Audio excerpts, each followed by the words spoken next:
여러분 안녕하세요. 지금 한 12시쯤 됐습니다. 지금 약혼 수확하고 있는데요. 제가 이제 전편에 10월달 농사 모습에서 이제 약혼 이제 보여드렸는데요. 지금 이제 수확 오늘도 하고 있습니다. 보시면 여기도 수확 끝나고, 어떤 거는 이제 수확 다 한 게 아니고요. 어떤 것들은 이제 작은 것들은 줄기만 잘라가지고 내년, 내후년 수확하려고 놔두고요. 이렇게 여기에 오늘 이렇게 수확하고 있습니다. 그 다음에 잔사들은 멀칭하고 있고요. 제가 이제 앞서 약혼 재배에 대해서 말씀드렸습니다. 자연농의 개간지, 유유지, 제일 적당한 작물이 약혼이 아닐까. 그 다음에 뭡니까? 이제 잡초 같은 거. 잡초를 이겨낼 수 있는 작물은 거의 힘들죠. 그런데 이제 약혼 같은 경우는 뭐 완전히 이겨낸다 말하기는 그렇습니다만, 상황에 따라는 좀 다릅니다만은, 잡초 같은 경우는 이제 되게 뽑아야 되지 않습니까? 그런데 이제 약혼 같은 경우는 베기만 해도 되거든요. 보통 약혼 잘 키우는데 한 2번 정도만 베어도 되고요. 그 다음에 약혼 재배에서 보통 밑거름 놓고 바깥에서 비닐 멀칭 하는데요. 제 같은 경우 이렇게 멀칭만 해가지고 재배하기도 좋고, 그래서 약혼을 조금 응용해 보십사 하는 얘기를 이제 제가 봄에도 말씀드렸습니다. 바로 전편에 얘기했는데요. 여기 걸어온 곳은요, 제가 앞서 5월 달에 보여드렸습니다만 6년 차 된 약혼. 제가 수확을 안 하고 매년 두고 있습니다. 이거는. 그러니까 약혼이 우리가 매년 수확해야 되는 개념은 버리시라. 되게 이제 봄에 심고 가을에 수확하지 않습니까? 그런데 이제 월동이 되는 지역에서는, 저희가 중부 이남 같은 경우는 이제 땅이 얼지 않는다 그러면 이렇게 가능하다. 저도 제주도에는 여기가 300고지입니다. 300고지니까 눈이 많이 오거든요. 춥거든요. 그러니까 얼마든지 중부 이남 지역은 이렇게 가능하다는 거 보시면은, 제가 이제 아까도 했습니다만 수확할 건 수확하고요. 작은 것들은 이제 낫으로 잘라가지고 멀칭만 해놨습니다. 그러면 몇 년 후에도 수확이 되게끔요.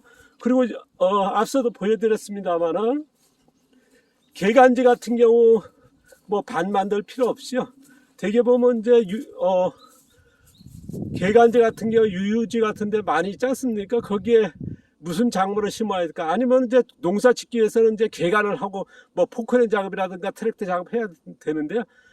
제가 이제 앞서도 얘기했습니다. 여기에 계속 생태지역 풀하고 억새하고 칡 같은 게 막 자라올 때 않습니까? 그래서 여기에다가 작년 겨울에 이제 칡하고 억새 같은 거 뭐 조금 곱게 했습니다. 지금도 많이 남아 있습니다.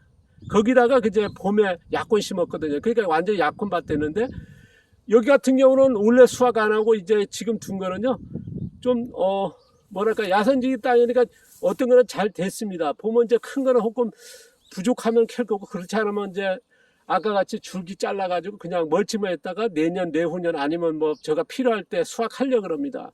그러니까 약혼의 활용도라든가 재배력이 굉장히 쉽다라는 거거든요. 여기도 마찬가지. 여기도 계속 풀 베어다가 먹이는 꽃이 있지 않습니까? 그래서 농사 안 짓고 그냥 풀만 베어다 하는데, 여기다가 약혼 심었는데 여기도 마찬가지입니다. 2년, 3년 뭐 생각나면 이제 수확할 걸로 하는데요. 그래서 자연농 같은 경우는 이렇게 재배했으면 좋지 않을까. 유유지 같은데 적극 활용했으면 좋겠다 하는 의견을 다시 한번 내고요. 그 다음에 수확에 대해서 조금 말씀드리겠습니다. 수확한 편은 제가 영상 따로 올렸으니까 참고하시고요. 제가 이제 수확을 한 다음에요, 이렇게 정전과일을 해가지고 잘라가지고 이렇게 분리했습니다. 요거는 이제 가위로 요 부분을 해가지고 다 자를 건데, 여기 보시면 여기에 뇌두거든요. 뇌두니까 이것은 내년에 씨앗이 될 거니까요. 요거는 이제 보관했다가 내년 봄에 심으면 되겠지. 그 다음에 약혼 같은 경우는 이렇게 제가 이제 통에다가 한 거는요, 지금 요 줄기가 말라버리면 가위가 잘 안 잘려집니다. 그래서 제가 덮어놓은 건데, 보시면 이렇게 줄기를 다 잘랐습니다. 그리고요, 이거를 뇌두라 그러거든요. 그 내년 되면 요 부분 몇 개씩 해가지고 쪼갤 겁니다. 그러니까 여기가 이 순이 한 3개 정도, 4개 정도 나올 거 해가지고 자르면 되거든요. 그러면 이거를 내년 봄까지 보관하는 게 문제인데, 보통 많은 분들이 모래라든가 흙 파가지고 하기도 합니다만, 저는 제일 쉬운 방법이 뭐냐, 수철 박스에다가 구멍 내고요, 이렇게 보관하는 게 제일 좋더라고요. 저도 이제 여러 방법을 찾아봤습니다만은 모래라든가 흙에 하는 것도 번거롭습니다. 그러나 대량은 그렇게 할 겁니다만은 수철 박스, 자금농 같은 경우는 뭐 소농 같은 경우는 이렇게 푸슬 박스 해가지고, 뭐 수철 박스는 얼마든지 구하니까요. 그래서 덮어가지고 보관하면 되고, 그 다음에 여기서 참고할 거는요, 이 통에다가 제가 이제 그 약호 뇌두라 그러거든요. 요거를 보관했더니 잘 썩습니다. 부패가 일어나거든요. 그래서 저는 이제 요걸 안 합니다. 수출 박스 하는 게 제일 좋고요. 그 다음에 약혼 보관할 때는요, 약혼 같은 경우는 수출 박스에다 보관하는 것보다는 좋지가 않더라고요. 저는 이 통이 제일 좋았습니다. 통에다가 이렇게 채우고요, 숙성이 달 때랑 마르지 않게 신문지 한 장 정도만 이렇게 덮어주면요, 내년 뭐 7월달까지 보관되거든요. 뭐 부패율은 거의 0.01%밖에 안 됩니다. 그러니까 씨앗 같은 건 수출 박스가 제일 좋다라는 거, 아마 상황에 또 차이가 있을지 모르겠습니다만은 제가 해본데 약혼 같은 경우는 이렇게 보관하는 게 제일 좋더라.